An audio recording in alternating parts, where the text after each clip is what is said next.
नमस्कार, मी अमित कोळेकर. तरुण भारत न्यूज बुलेटिनमध्ये आपल्या सर्वांचं स्वागत. आता पाहूयात आजच्या ठळक बातम्या. पदवीपूर्व शिक्षण विभागातर्फे घेण्यात येणारी कर्नाटक राज्य शैक्षणिक बोर्डाच्या 12वीची अर्थात पीयूसी द्वितीय वर्षाच्या वार्षिक परीक्षेला आज शनिवार दिनांक 28 फेब्रुवारी रोजीपासून सुरुवात झाली. यंदा सुमारे 7,10,363 विद्यार्थी 1,217 केंद्रावर परीक्षेस बसले आहेत. ही परीक्षा 17 मार्चपर्यंत चालणार असून पहिल्या दिवशी कन्नड व अरबी विषयांची परीक्षा सकाळी 10 ते दुपारी 1 या वेळेत घेण्यात आली. परीक्षा सुरळीत आणि गैरप्रकार मुक्त पार पाडावी यासाठी प्रशासनाने कडक बंदोबस्त ठेवत केंद्राच्या 200 मीटर परिसरात प्रतिबंधात्मक आदेश लागू केले असून झेरॉक्स दुकाने, सायबर सेंटर व संगणक दुकाने बंद ठेवण्याचे निर्देश दिले आहेत. सर्व केंद्रावर सीसीटीव्ही व वेबकास्टिंगद्वारे देखरेख ठेवण्यात येत असून प्रश्नपत्रिका कडक पोलीस बंदोबस्तात केंद्रापर्यंत पोहोचून त्याचे व्हिडिओ चित्रीकरण केले जात आहे. मुख्यमंत्री सिद्धरामय्या यांनी एक्स या समाज माध्यमाद्वारे विद्यार्थ्यांना आत्मविश्वासाने परीक्षा देण्याचा संदेश देत शुभेच्छा दिल्या असून परीक्षा शांततेत व पारदर्शक वातावरणात पार पडाव्यात यासाठी प्रशासन सज्ज असल्याचे स्पष्ट करण्यात आले आहे. बेळगाव शहरातील गांधीनगर परिसरात अपहरणकर्ती असल्याच्या संशयावरून नागरिकांनी मारहाण केलेली महिला निष्पाप भिक्षुक असल्याचा खुलासा पोलीस आयुक्त भूषण बोरसे यांनी शनिवारी केला. गेल्या 2 आठवड्यापासून बेळगाव शहरात अपहरणकर्त्यांची टोळी कार्यरत असल्याची एक व्हिडिओ क्लिप सोशल मीडियावर प्रसारित होत असल्याचे त्यांनी सांगितले. संबंधित क्लिपमध्ये एक महिला हिंदी भाषेत सायकल दुरुस्तीसाठी गेलेल्या आपल्या मुलीचे अपहरण करण्याचा प्रयत्न झाल्याची तक्रार करताना आणि कॅम्प परिसरातील पत्ता सांगताना ऐकू येते. या प्रकरणाची कॅम्प पोलीस निरीक्षकामार्फत सखोल चौकशी करण्यात आली असता तसा कोणताही प्रकार घडला नसल्याचे स्पष्ट झाले. गेल्या 2 महिन्यात शहरातील कोणत्याही पोलीस ठाण्यात बाल अपहरणाचा एकही गुन्हा नोंद झाला नसल्याची माहितीही आयुक्तांनी दिली. अफवामुळे निर्माण झालेल्या गैरसमजुतीतून गांधीनगर येथील एका महिलेला जमावाने मारहाण केली. मात्र पोलिसांनी तात्काळ हस्तक्षेप करून तिची सुटका केली. संबंधित महिला बेळगाव तालुक्यातील असून तिच्या विरुद्ध कोणतीही गुन्हेगारी नोंद नसल्याचे स्पष्ट करत नागरिकांनी सोशल मीडियावरील अफवावर विश्वास ठेवू नये असे आवाहन पोलीस आयुक्तांनी केले आहे. बेळगाव मध्यवर्ती बस स्थानकात शनिवारी उत्तर पश्चिम कर्नाटक रोड ट्रान्सपोर्ट कॉर्पोरेशनच्या 28व्या स्थापना दिनानिमित्त विविध कार्यक्रम उत्साहात पार पडले. परिवहन मंत्री रामलिंगारेड्डी यांनी संस्थेचे नामांतर कित्तूर राणी चन्नम्मा परिवहन संस्था करण्याची तयारी जाहीर केली. यावेळी 250 नव्या बसचे लोकार्पण, 188 कर्मचाऱ्यांना नियुक्तीपत्रांचे वितरण, अपघातमुक्त सेवा बजावलेल्या 68 चालकांना रौप्य पदक प्रदान तसेच नव्या तंत्रज्ञान प्रणालीचे उद्घाटन करण्यात आले. मंत्री म्हणाले की 2000 नव्या बस खरेदीची प्रक्रिया सुरू असून 700 बस लवकरच मिळणार आहेत. तसेच शहर वाहतुकीसाठी 80 नव्या बस देण्याचे त्यांनी आश्वासन दिले.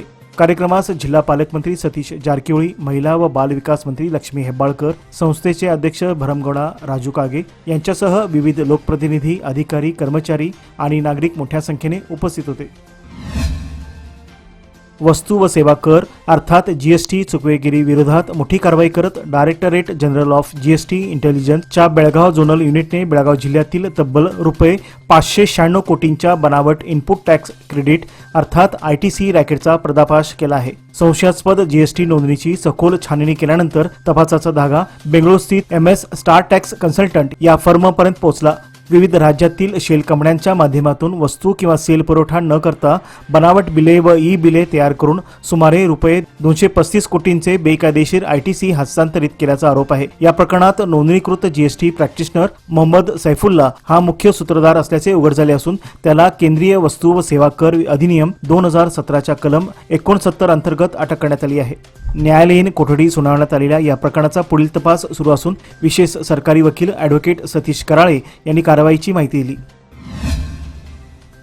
अनमोड अबकारी तपास नाक्यावर गोवा बनावटीच्या 65 लिटर दारूचा साठा जप्त करण्यात आला. बेंगळुरूहून गोव्यात कपड्यांचे पार्सल पोहोचून रिजेक्ट झालेला माल परत आणत असलेल्या टाटा यस क्रमांक K53AB9065 या वाहनाची तपासणी करताना हा साठा आढळून आला. संशयावरून वाहनाची कसून झडती घेतली असता दारू आढळली. या जप्त दारूची किंमत सुमारे 16,080 रुपये आणि वाहनाची किंमत अंदाजे 6 लाख रुपये आहे. एकूण 6,16,080 रुपयांची मालमत्ता जप्त करण्यात आली. या प्रकरणी मंजुनाथ हनुमंतप्पा निलचेरी राहणार कोप्पळ याला ताब्यात घेऊन न्यायालयीन कोठडी सुनावण्यात आली असून ही कारवाई उपनिरीक्षक DB वालण्णवर यांच्या नेतृत्वाखाली करण्यात आली. बेळगाव शहरातील शहापूर व खासबाग परिसरात रविवारी भरल्या जाणाऱ्या आठवडी बाजारामुळे निर्माण होणाऱ्या वाहतूक कोंडीच्या पार्श्वभूमीवर प्रभाग क्रमांक 27 नगरसेवक रवी साळुंके यांच्या पुढाकाराने शनिवारी दिनांक 28 फेब्रुवारी रोजी बाजारपेठेत पिवळ्या ऑइल पेंटने कायमस्वरूपी आरेखन करण्यात आले। रस्त्यावरील अतिक्रमण, विक्रेत्यांची नियोजन शून्य मांडणी आणि वाहनांचे अस्ताव्यस्त पार्किंग यामुळे नागरिकांना मोठ्या गैरसोयीला सामोरे जावे लागत होते। गेल्या महिनाभर आठवडी बाजाराच्या दिवशी तात्पुरत्या स्वरूपात चुन्याच्या रेषा ओढून विक्रेत्यांना जागा निश्चित करून देण्यात येत होती। त्यामुळे परिसरात काही प्रमाणात शिस्त निर्माण झाली होती। गर्दीमुळे घडणाऱ्या मोबाईल चोरीच्या घटनांमध्येही वाहतूक पोलिसांच्या नियोजनामुळे घट झाल्याचे निदर्शनास आले। आता कायमस्वरूपी आरेखनामुळे वाहतुकीचा प्रश्न मोठ्या प्रमाणात सुटेल असा विश्वास व्यक्त होत असून यावेळी शहापूरचे पोलीस निरीक्षक सिम्माणी यांच्यासह अन्य अधिकारी उपस्थित होते। चिकोडी तालुका बबलवाद येथील 12वी परीक्षेला जाणारी विद्यार्थिनी भूमिका माळगी हिचे आज शनिवारी हृदयविकाराच्या झटक्याने निधन झाले। आज 12वीचा पहिला पेपर होता। परीक्षेसारख्या महत्त्वाच्या टप्प्याला सामोरे जाणाऱ्या तयारी दरम्यान ही आकस्मिक दुर्दैवी घटना घडल्याने कुटुंबीय, नातेवाईक आणि ग्रामस्थांमध्ये शोककळा पसरली आहे। भूमिका ही अभ्यासू, नम्र आणि गुणी विद्यार्थिनी म्हणून ओळखली जात होती। घटनेच्या पार्श्वभूमीवर विद्यार्थ्यांच्या मानसिक आरोग्यावर जागरूकता निर्माण करण्याची गरज अधोरेखित केली जात आहे। ताणतणाव किंवा नैराश्य जाणवल्यास पालक, शिक्षक किंवा मित्रांशी संवाद साधण्याचे आवाहन करण्यात आले आहे। बेळगाव शहर परिसरात नंबर प्लेट नसलेल्या तसेच सदोष नंबर प्लेट असलेल्या वाहनाविरुद्ध बेळगाव वाहतूक पोलिसांकडून विशेष मोहीम राबवण्यात येत आहे। या मोहिमेअंतर्गत मोटार वाहन कायदा 1988च्या कलम 177 अन्वये कारवाई करण्यात आली असून एकूण 126 दुचाकी वाहनावर गुन्हे दाखल करण्यात आले आहेत। संबंधित वाहनधारकाकडून एकूण 63,000 रुपयांचा दंड वसूल करण्यात आला आहे। तसेच सदर वाहनांच्या नंबर प्लेट जागीच दुरुस्त करून घेण्यात आल्या। चुकीच्या अथवा नंबर प्लेट नसलेल्या वाहनामुळे गुन्हे उघडकीस आणताना अडचणी निर्माण होतात, त्यामुळे अशा वाहनावर कठोर कारवाई केली जात आहे। बेळगाव शहरातील नागरिकांनी वाहतूक नियमांचे काटेकोर पालन करावे व त्यांच्या वाहनावर शासनाने निर्धारित केलेल्या नमुन्याची नंबर प्लेट लावावी असे आवाहन शहराचे पोलीस आयुक्त भूषण बोरसे यांनी केले आहे। खानापूर तालुक्यातील जांबोटी परिसरात मंगळवारी मध्यरात्री चोरीची घटना घडली असून हब्बनठी येथील श्री स्वयंभू मारुती मलप्रभा तीर्थक्षेत्र देवस्थान येथे अज्ञात चोरट्यांनी देणगी पेटी फोडून रोख रक्कम लंपास केल्याची घटना आज शनिवारी उघडकीस आली। मंदिर परिसरात चोरी झाल्याचे लक्षात येताच स्थानिक नागरिकांनी तात्काळ पोलिसांना याची माहिती देताच पोलिसांनी घटनास्थळी भेट देऊन पंचनामा केला आणि पुढील तपास सुरू केला आहे।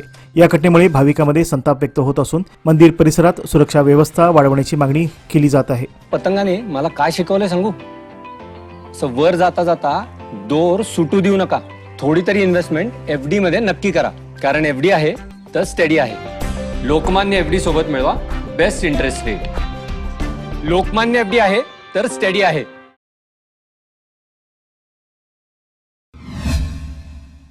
श्री शिवप्रतिष्ठान हिंदुस्थान बेळगावच्या वतीने आयोजित करण्यात आलेल्या धर्मवीर ज्वाला 2026 उपक्रमाअंतर्गत गुरुवर्य संभाजीराव भिडे गुरुजी यांच्या आदेशानुसार धारकरी आज शनिवार दिनांक 28 फेब्रुवारी रोजी सायंकाळी सांगलीकडे रवाना झाले आहेत। सदर धर्मवीर ज्वालेचे उद्या रविवार दिनांक 1 मार्च रोजी सकाळी 7 वाजता शहरातील धर्मवीर छत्रपती संभाजी चौक श्री शंभूतीर्थ येथे आगमन होणार आहे। ज्वालेच्या आगमनानंतर शहरात मोटरसायकल फेरी करण्यात येणार असून त्यानंतर शहापूर येथील छत्रपती श्री शिवाजी महाराज उद्यान येथे ज्वालेचे सर्व विभाग व तालुक्यामध्ये वितरण करण्यात येईल। या कार्यक्रमासाठी शिवभक्त व कार्यकर्त्यांनी बहुसंख्येने उपस्थित राहावे असे आवाहन आयोजकांच्या वतीने करण्यात आले आहे।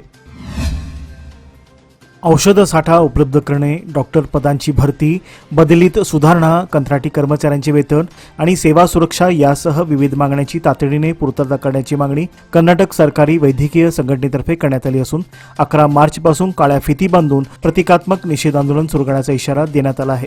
तसेच 15 मार्च पर्यंत मागण्यांची दखल न घेतल्यास 16 मार्च पासून शासकीय रुग्णालयातील डॉक्टर आणि वैद्यकीय कर्मचारी काम बंद करून बेमुदत संपावर जाणार असल्याचे जिल्हाधिकाऱ्यांना निवेदन सादर करण्यात आले। या आंदोलनात कर्नाटक राज्य आरोग्य व वैद्यकीय शिक्षण खाते, कर्मचारी केंद्र संघ तसेच सर्व वैद्य संघटनांचा सहभाग राहणार आहे। निवेदन प्रसंगी मल्लिकार्जुन बल्लारी, डॉक्टर रवींद्रनाथ एम मेटी आणि डॉक्टर तिरमराजू PR यांचे शिष्टमंडळ उपस्थित होते। हुक्केरी तालुका कणगला गावातील आणि भारतीय सैन्यात कर्तव्य बजावणारे अमित अशोक कुटकोळी यांचे हृदयविकाराच्या तीव्र झटक्याने निधन झाले। काल शुक्रवारी सायंकाळी कणगला येथे शोकाकुल वातावरणात आणि शासकीय इतमामात त्यांच्या पार्थिवावर अंत्यसंस्कार करण्यात आले। यावेळी खासदार प्रियांका जारकिहोळी यांनी उपस्थित राहून त्यांना अखेरची मानवंदना दिली। देशसेवेसाठी लढणाऱ्या आणि देशभक्तीसाठी प्राणार्पण करणाऱ्या जवानांचा त्याग, शौर्य आणि समर्पण भाव इतरांसाठी प्रेरणादायी ठरेल असे सांगत त्यांनी वीर जवानास श्रद्धांजली अर्पण केली। प्रसंगी त्यांनी दुःखात बुडालेल्या कुटकुळी कुटुंबियांची भेट घेऊन त्यांचे सांत्वन केले व धीर दिले। गावातील नागरिक तसेच विविध मान्यवरांनीही उपस्थित राहून वीर जवानास अभिवादन केले। या घटनेमुळे संपूर्ण कणगला गावावर शोककळा पसरली होती। बेळगाव शहरातील कलंबर्गी येथील 110 केव्ही वीज उपकेंद्रात चौथ्या तिमाहीच्या देखभाल दुरुस्तीसाठी रविवार दिनांक 1 मार्च रोजी विविध भागात वीज पुरवठा खंडित केला जाणार आहे। हेस्कॉमतर्फे जाहीर केलेल्या प्रसिद्धीपत्रकानुसार सकाळी 9 ते सायंकाळी 4 या वेळेत एक्झिबिशन सेंटर परिसर, कणबर्गी, रामतीर्थनगर, शिवालय, यमनापूर, आटोनगर, रेव्हेन्यू कॉलनी, रेणुकानगर, काकती, मुत्यानट्टी, बसवनकुर्ची यासह इतर काही भागात वीज पुरवठा बंद राहील। देखभाल कामे सुरळीत पार पाडण्यासाठी संबंधित भागातील ग्राहकांनी सहकार्य करावे असे आवाहन हेस्कॉमकडून करण्यात आले आहे।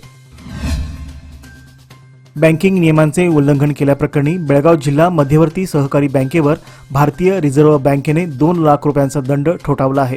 हा आदेश 23 फेब्रुवारी 2026 रोजी जारी करण्यात आला। 31 मार्च 2025 रोजीच्या आर्थिक स्थितीच्या आधारे नाबार्डच्या नियमित तपासणीत बँकेच्या कार्यप्रणालीत काही त्रुटी आढळल्या होत्या। तपासानंतर कारणे दाखवा नोटीस बजावण्यात आली होती आणि बँकेने सादर केलेल्या स्पष्टीकरणाचा विचार करून रिझर्व्ह बँकेने दंडात्मक कारवाई केली आहे। भारतीय रिझर्व्ह बँकेने स्पष्ट केले आहे की ही कारवाई फक्त नियामक अनुपालनाशी संबंधित असून बँकेच्या ग्राहकांच्या व्यवहारावर त्याचा कोणताही परिणाम होणार नाही। सर्वोच्च न्यायालयात महाराष्ट्र कर्नाटक सीमा प्रश्नाचा दावा गेल्या 22 वर्षापासून प्रलंबित आहे। बेळगाव जिल्हा मराठी पत्रकार संघाच्या वतीने मराठी भाषा गौरव दिनानिमित्त शुक्रवार दिनांक 27 फेब्रुवारी रोजी आयोजित समारंभात सरन्यायाधीशांना या प्रकरणाचा त्वरित निर्णय घेण्याची विनंती करणारे 1 लाख सह्यांचे निवेदन देण्याची घोषणा करण्यात आली। कार्यक्रमाचे अध्यक्षपद पत्रकार संघाचे अध्यक्ष कृष्णा शहापूरकर यांनी सांभाळले, तर प्रमुख पाहुणे म्हणून माजी आमदार मनोहर किनेकर, माजी महापौर मालोजीराव अष्टेकर, खजिनदार प्रकाश मरगाळे आणि मराठी एकीकरण समितीचे विविध पदाधिकारी उपस्थित होते। समारंभ सुरेश भट यांच्या गौरव गीताने सुरू झाला, तर माजी उपमुख्यमंत्री अजित पवार, सामाजिक कार्यकर्ते आनंद जांगळे आणि एमए समिती युवा आघाडीच्या दिवंगत सदस्यांना श्रद्धांजली अर्पण करण्यात आली। त्यानंतर साहित्यिक विभा शिरवाडकर व कुसुमाग्रज यांच्या प्रतिमेस पुष्पहार अर्पण करून अभिवादन करण्यात आले। मराठी भाषा गौरव दिनाच्या औचित्याने महाराष्ट्र एकीकरण युवा समिती बेळगाव यांनी दिमागदार कार्यक्रमाचे आयोजन केले आहे। जानेवारी महिन्यात झालेल्या सामान्य ज्ञान स्पर्धेत बेळगाव आणि सीमा भागातील सुमारे 3000 विद्यार्थ्यांनी उत्स्फूर्त सहभाग नोंदविला होता। या कार्यक्रमात यशस्वी स्पर्धकांचे बक्षीस वितरण, आदर्श शाळा पुरस्कार, ज्ञानज्योती व ज्ञानशिखर सन्मान पुरस्कार तसेच 10वी परीक्षेत अव्वल आलेल्या गुणवंत विद्यार्थ्यांचा गौरव केला जाणार आहे। प्रमुख पाहुणे म्हणून मराठी चित्रपट सृष्टीतील प्रसिद्ध अभिनेते, लेखक व दिग्दर्शक हेमंत ढोमे उपस्थित राहणार असून ते अस्तित्व मराठी शाळेचे संवर्धन मराठी भाषेचे या विषयावर मार्गदर्शन करतील। युवा समितीचे अध्यक्ष अंकुश केसरकर आणि पदाधिकाऱ्यांच्या वतीने बेळगावमधील शिक्षक, पालक आणि विद्यार्थी वर्गाला रविवारी दिनांक 1 मार्च 2026 रोजी दुपारी 3 वाजता मराठा मंदिर बेळगाव येथे उपस्थित राहावे असे आवाहन करण्यात आले आहे। आज शनिवारी सकाळी इस्रायलने इराणची राजधानी तेहरानसह अनेक मोठ्या शहरावर हल्ला केला।